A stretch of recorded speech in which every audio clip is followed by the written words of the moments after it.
Manipulative people have mastered the art of deception, and manipulators exploit your weaknesses and make you feel inadequate.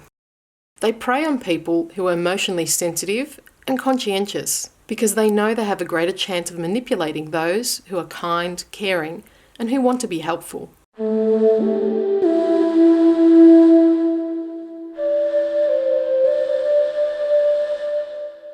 We often unknowingly swallow messages of guilt without realizing how controlling they are. Guilt messages are really anger in disguise. The manipulative person usually doesn't admit or confront that they are really angry with you because that would expose how controlling they actually are. So they would rather redirect the focus and make sure that you focus on you and your behavior. So they will blame and they will accuse and they will shame. You can confront the manipulator with this enlightening question. Are you asking me or are you telling me? Sometimes people do use guilt messages because they feel sad or they feel upset or disappointed with something you've done or you haven't done that they wanted you to do. So they may actually feel hurt.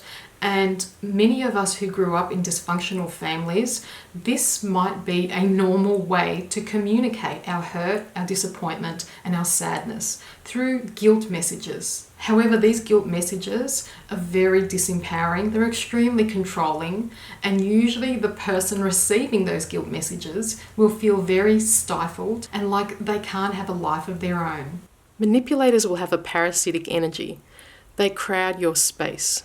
Your physical space, emotional and spiritual space. So you tend to feel depleted, tired, and exhausted after spending time with them. If a manipulator's guilt trip works on you in that you do feel guilty when they accuse you of hurting them or whatever message they're giving you to make you feel bad, you need to recognize that this is your problem. How easily you're swayed by a manipulator will reveal your level of self-worth, self-confidence, and the health of your boundaries. Manipulators want you to question yourself, so you'll need to develop a firm sense of self-confidence. You need to stand strong in your beliefs and preferences. So these can be really great opportunities to practice. Many of us who are highly sensitive, myself included, we say things like, they made me feel bad, or I feel so bad in saying no. And so we willingly give our power away when we say that someone else has the power to make us feel guilty. So notice or catch yourself out if you ever feel obligated to say or do something because someone else has made you feel a certain way. Realizing when we give our power away, this is the point where we are able to take control back of our lives because nobody can make us feel anything.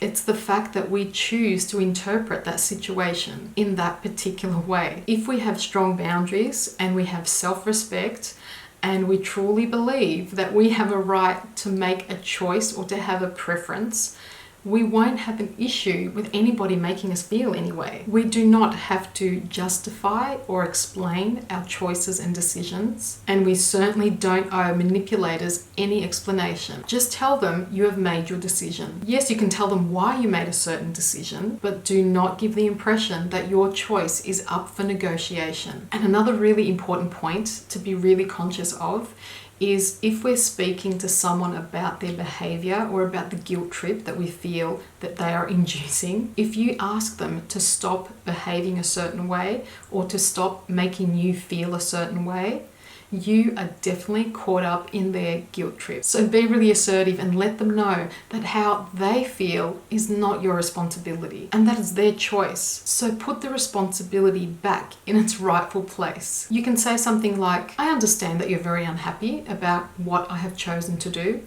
and I'm sorry you feel that way. So you can show empathy for how upset they are choosing to feel, but make it very clear that it is their choice to be feeling that way towards your decision. And this is how we lovingly and firmly set limits and preserve our boundaries. Just remember, if you react to a manipulator instead of responding, they've already gained control. And a manipulative person does not understand the concept of boundaries. And always be aware that manipulators and abusers will react with anger and hostility towards your boundaries, because they'll see it as a threat and they'll also interpret it as them losing control. So if the issue of your boundaries repeatedly keeps coming up with the person and you don't seem to be getting through to them, limit your time with them and go on with your life as if their emotions cannot affect you. And this way, the message is sent that their behavior will not be tolerated by you. You are not responsible for how anybody feels. Sure, it's great to make others happy, but not out of obligation or because there are strings attached. So the most important questions to ask yourself are the following. Do I feel good about myself in this relationship? Am I being treated with genuine respect? Is the giving and receiving balanced in this relationship? And the answers to these questions will indicate where the issue lies.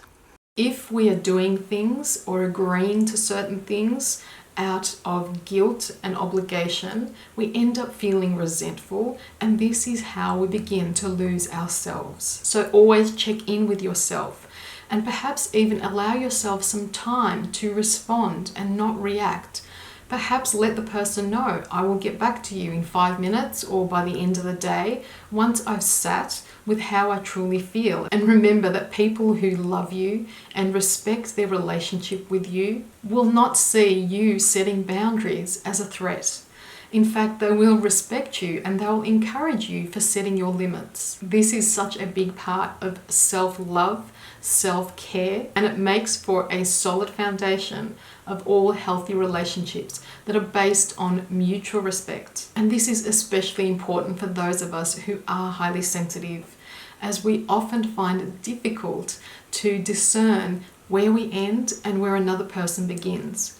And manipulators will particularly be looking out for that. They will test us to see how far they can push our boundaries, and they thrive on the domination and the control.